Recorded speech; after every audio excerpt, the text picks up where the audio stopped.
Hello students, welcome to Pharmacy Notes by US. Today we discuss traditional and alternative system of medicine, part 4, Siddha system.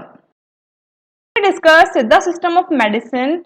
It is the oldest system, यानी कि ये जो सबसे पहले जो अगर कोई मेडिसिनल सिस्टम आया था तो वो सिद्धा सिस्टम था। सिद्धा सिस्टम में बेसिकली अपन पढ़ेंगे कि जो ट्रेडिशनल टाइम में या जो एंशिएंट टाइम में ट्रीटमेंट किया जाता था वो किस तरीके से किया जाता था, उसके बेसिक प्रिंसिपल्स थे क्या क्या थे, डायग्नोस्टिक मेथड क्या थे। तो चलो स्टार्ट करते हैं। तो इन दिस द सिद्धा system is the oldest system, यानी कि सबसे पहले अगर कोई सिस्टम आया था ट्रीटमेंट के लिए यूजिंग मेडिसिन तो दिस इज अ सिद्धा सिस्टम। सिद्धा सिस्टम में बेसिकली क्या था कि ये सिर्फ और सिर्फ हर्बल मेडिसिन पे नहीं ध्यान देता था, ये बकायदा physical, mental and emotional state के साथ यानी कि स्पिरिचुअल हेल्थ को भी ध्यान में रखता था। This is the oldest system in which Siddhi which means attainment of perfection, यानी कि जो सिद्धा शब्द है वो मिलके बना है सिद्धि से, जिसका मतलब है अटेनमेंट ऑफ परफेक्शन, यानी कि परफेक्शन को प्राप्त करना। अब आदमी कोई भी परफेक्ट कैसे होगा जब वो physically, mentally and emotionally stable हो। And this is originated from the Tamil Nadu, यानी कि जो सिद्धा सिस्टम है जो कि ओरिजिन हुआ है वो हुआ है तमिलनाडु से। In this the father of Siddha medicine Agastya, guru of 18 Siddhars were saintly personality वो attend proficiency in medicine through practice of bhakti and yoga. यानी कि जो सिद्धा सिस्टम है वो अगस्त्य जो है उन्होंने लिया था, उनके जो गुरु है जो सिद्धार्थ, उनके थ्रू उनको बताया गया था, जो कि एक संत थे, एक संत पर्सनैलिटी थी। उन्होंने कहा था कि जो आप अटेनमेंट ऑफ परफेक्शन है, यानी कि जो परफेक्शन है वो भक्ति और योगा से प्राप्त कर सकते हो। बेसिकली जो ये सिद्धा सिस्टम है, ये जो शिव थे, जो लॉर्ड हिंदुओं के, उन्होंने पार्वती जी को बताया था और पार्वती जी ने ये जो चीज है अपने बेटे को बताई थी और उन्होंने आगे अगस्त्य को पास की थी और आगे ये चीजें चलती गई। और ये जो सिस्टम है जिसके अंदर योग एंड भक्ति प्लस ट्रीटमेंट्स, ये सारी की सारी चीजें हैं जो कि आगे अनफोल्ड हुई। Shiva unfold the knowledge of medicine to his wife Parvati which then was pass to Siddharth, यानी कि जो शिवा थे लॉर्ड, उन्होंने जो नॉलेज है मेडिसिन की, योग एंड भक्ति की, ये अपनी वाइफ को पास की, बताई, और उन्होंने ये सारी की सारी जो थ्योरीज थी, जो नॉलेज थी, वो सिद्धार्थ को एक्सप्लेन करी। बेसिक प्रिंसिपल ऑफ सिद्धा सिस्टम, यानी कि जो बेसिक प्रिंसिपल है सिद्धा सिस्टम का वो क्या है। तो जो सिद्धा सिस्टम का प्रिंसिपल है वो सेम टू सेम आयुर्वेदा जैसा ही है, यानी कि अपन कह सकते हैं कि आयुर्वेदा है वो सिद्धा सिस्टम से ही मिलके बना है। बेसिकली सिद्धा सिस्टम ये कहता है कि कोई भी चीज है जो कि मैटर है उसके साथ एनर्जी अटैच्ड होगी तभी वो चीज है जो कि उसके अंदर कोई मूवमेंट होगी।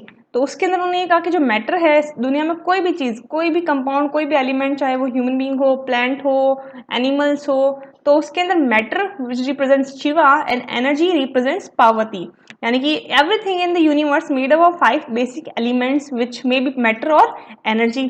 और कौन कौन से 5 एलिमेंट्स हैं जिनसे पूरी जो यूनिवर्स है वो मिलके बनी है, वही जो सेम चीजें जो आयुर्वेदा सिस्टम बताता था उन्होंने थोड़ा सा तमिलियन फॉर्म में सिद्धा सिस्टम के अंदर होगा। जैसे कि पहला है मून को कह दिया सॉलिड या फिर अर्थ, नीर जल या फिर वाटर, थी रेडिएशंस और फायर वायु यानी कि गैस एंड एयर, एंड आकाशम यानी कि स्काई। यानी कि जो सिद्धा सिस्टम है वो भी यही कहता है कि जो दुनिया में जो भी चीजें हैं, पूरी यूनिवर्स में जो भी चीजें हैं वो बेसिक 5 एलिमेंट से मिलकर बनी हैं। और वो कौन कौन सी हैं? Earth, water, fire, air and sky.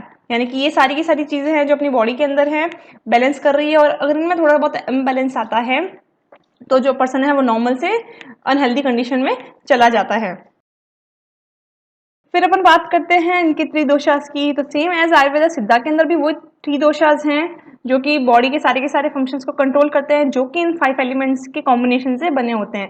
Like त्रिगुणा, द्रव्य और ह्यूमर्स मेड ऑफ 5 एलिमेंट्स, यानी कि जो त्रिगुणा है, त्रिदोष कह दो, द्रव्य कह दो या फिर ह्यूमर्स कह दो, ये वही 5 एलिमेंट्स से मिलकर बने और अपनी बॉडी के जो सारे के सारे फंक्शंस हैं उनको कंट्रोल करते हैं। आयुर्वेदा में कौन कौन से थे? वात, पित्त, कफ, क्योंकि तमिल लैंग्वेज में है तो यहाँ पे अपने को काफी सारे शब्द हैं जो तमिल में मिलेंगे, जैसे कि वात यानी कि वातम, पित्ता यानी कि पित्तम, एंड कफ यानी कि कर्पम। वन बाय वन अगर अपन इनको इंट्रोड्यूस करें तो वतम यानी कि वात is a combination of sky and air which control nerves action, movement, sensation, यानी कि जो वात है वो मूवमेंट एंड सेंसेशन को कंट्रोल करता है। और जैसे कि अपन ने पहले वीडियोस में देखा था कि किसी की बॉडी है जिसके अंदर तीनों कॉम्बिनेशन में पाए जाएंगे, बट उसमें से कोई भी एक ह्यूमर या कोई भी एक त्रिदोष है जो डोमिनेटिंग में होगा, यानी कि ज्यादा होगा। अगर वो ज्यादा हो जाता है तो उसके हिसाब से अपन उसकी पर्सनैलिटी को चेक करते हैं कि अच्छा ये आदमी इस तरीके की पर्सनैलिटी का है, इसके अंदर ये तरीके का जो त्रिदोष है वो डोमिनेटिंग है, अब इसके अंदर ये चीजें हो रही है इसलिए वो अनहेल्दी कंडीशन में जा रहा है। तो अगर किसी भी इंसान की बॉडी में जो वात फंक्शन है, जो वतन त्रिदोष है, वो डोमिनेटिंग नेचर का होगा तो वो क्या होगा, थोड़ा मोटा होगा। और अगर किसी पर्सन में वात बढ़ जाता है, फिर उसमें डिजीज सिम्टम्स आते हैं, तो वो डिजीज सिम्टम्स उसके अंदर क्या हो गए, फ्लूटुलेंस, गैस बनना, ओबेसिटी, मोटापा और एसिडिटी, ये सारे के सारे वात सिम्टम्स रहते हैं। पित्त की बात करें तो पित्त यानी कि फायर, बेसिकली बॉडी के अंदर ये मेटाबॉलिक एक्टिविटीज को कंट्रोल करता है, डाइजेशन को कंट्रोल करता है। क्यों? क्योंकि पित्त इज एसिड, एसिड फायर यानी कि स्टमक। ये सारी की सारी जो पित्त चीजें हैं वो पित्त से रिलेटेड होती हैं। इफ पित्त इज इंक्रीज, जैसे कि अगर किसी पर्सन में पित्त इंक्रीज हो जाता है तो क्या होगा, अपन उसको कैसे पहचानेंगे कि या तो वो बहुत पतला होता चला जाएगा, डिम हो जाएगा, थक जाएगा, एनीमिक पर्सन होगा, ग्रेइंग ऑफ हेयर, बाल उसके व्हाइट होना शुरू हो जाएंगे, मेंटल डीअरेंजमेंट रहेगा, या फिर आइस का उसको जलने का एहसास होगा। तो ये जो पित्त बढ़ने के सिम्टम्स हैं। बेसिकली जो पित्त डोमिनेटिंग प्रवृत्ति के लोग होते हैं वो दिखने में थोड़े पतले होते हैं और व्हाइटिश नेचर होते हैं और उनमें ब्लड नॉर्मल से कम रहता है। थर्ड है kapha. Kapha basically is made of earth and water, it control the stability and strength of body, यानी कि जो ऑब्वियस नाम ही अर्थ है, तो अगर अपनी बॉडी के अंदर अपन बात करेंगे ऐसा कोई एलिमेंट है जो अर्थ को रिप्रेजेंट कर रहा है, तो वो किसको रिप्रेजेंट करेगा, स्टेबिलिटी को, बॉडी की स्ट्रक्चर को। तो अगर किसी पर्सन के बॉडी में कफ है जो डोमिनेटिंग फेवर का है, तो यानी कि स्टेबिलिटी वाला जो फेवर है वो डोमिनेटिंग में है, तो क्या होगा, उसके जो कैरेक्टर्स होंगे उस पर्सन के वो कैसे होंगे, उसका वेल बिल्ड शेप होगा, गुड कॉम्प्लेक्स होगा, वेल बिहेव्ड पर्सनैलिटी रहेगी। और अगर किसी पर्सन की बॉडी में कफ बढ़ जाता है एज अ डिजीज, तो अपन वो कैसे पता लगाएंगे, जैसे कि जॉन्डिस हो गया, हार्ट अटैक हो गया, हाई फीवर है, या फिर एनीमिक पर्सन है, तो ये तरीके से कफ के इंक्रीज होने के सिम्टम्स हैं किसी नॉर्मल बॉडी के अंदर। बात करते हैं डायग्नोसिस, यानी कि ये जो सिद्धा सिस्टम के अंदर अपन किस तरीके से डायग्नोस करते हैं कि पेशेंट के बॉडी में किस तरीके का त्रिदोष है जो बढ़ गया है, या कौन से एलिमेंट को अपने को कंट्रोल करना जरूरी है। तो identification of causative factor using 8 thing studies, यानी कि सेम एज आयुर्वेदा, इसके अंदर भी 8 पॉइंट स्टडीज की जाती है। उसके आधार पर ये पता लगाया जाता है कि जो आदमी है या जो पर्सन है जिसको डिजीज है उसमें त्रिदोषों में कौन सा डोमिनेटिंग है, प्लस राइट नाउ कौन सा इम्बैलेंस है जिसको अपने को बैलेंस करना है। तो इसके अकॉर्डिंग फर्स्ट इज नाड़ी, पल्स चेक की जाती है। हाई पल्स होगी यानी कि हाई बीपी है, हाइपर एसिडिटी हो सकती है, पत बढ़ सकता है। और वही अगर उसकी पल्स डाउन आती है, लो साउंड आती है, यानी कि बीपी है जो लो है उसका वात बढ़ रखा है। फिर स्पीच, टंग, टंग का टेस्ट क्या है, तो बहुत टाइम टंग को क्या चीज सूटेबल होती है उसके हिसाब से अपने को पता चलता है कि जो त्रिदोष है उसमें से कौन सा बढ़ रखा है, या फिर कंट्रोल करने के लिए त्रिदोषों को अपन को काफी सारे फैक्टर्स देते हैं। जैसे कि पित्त अगर बढ़ जाता है तो जबान का जो टेस्ट है वो कड़वा हो जाता है, अपने को हर चीज कड़वी कड़वी लगेगी खाने में। बट वही अगर किसी की बॉडी में अपने को पित्त बढ़ाना है तो अपन उसको स्वीट टेस्ट देंगे, स्वीट टेस्ट पित्त को बढ़ाने का काम करती है। देहम, बॉडी स्ट्रक्चर कैसा है, नीरम, उसके बॉडी का कॉम्प्लेक्स कैसा है, मलम, फीकल डिस्चार्ज जो उसके एक्सक्रीटिव प्रोडक्ट हैं उसके भी अपने को पता चलेगा कि उसकी जो मेटाबॉलिक प्रोसेस है वो सही हो रही है या नहीं हो रही है। मूत्र, यूरिन एग्जामिनेशन एंड विजी यानी कि आइज इंस्पेक्शन, इन सब से अपन ये पता लगा सकते हैं कि बेसिकली उसकी जो डोमिनेटिंग प्रॉपर्टी है वो कौन सी है। साथ ही साथ राइट नाउ जो पेशेंट इल है उसके अंदर कौन सा जो दोष है वो लीड कर रहा है और किसको अपने को कंट्रोल करना है।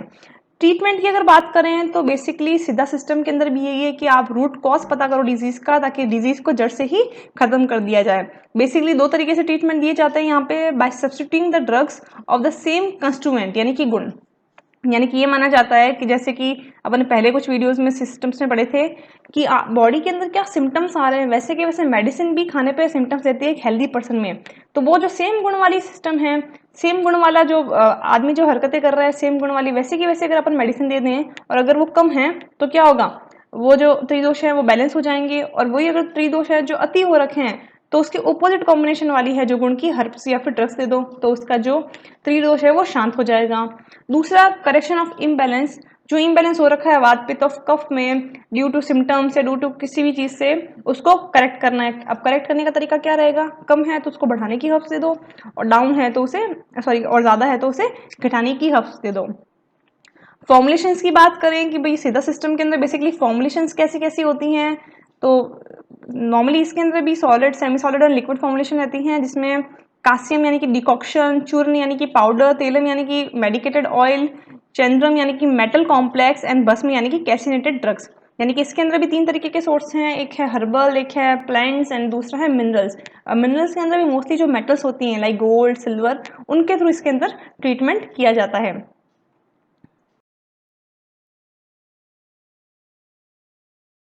Type of drug in Siddha system की अगर अपन बात करें तो अगेन मैंने आपको बताया कि 3 तरीके के सिस्टम्स हैं इसके अंदर भी, herbal products, inorganics and animal products.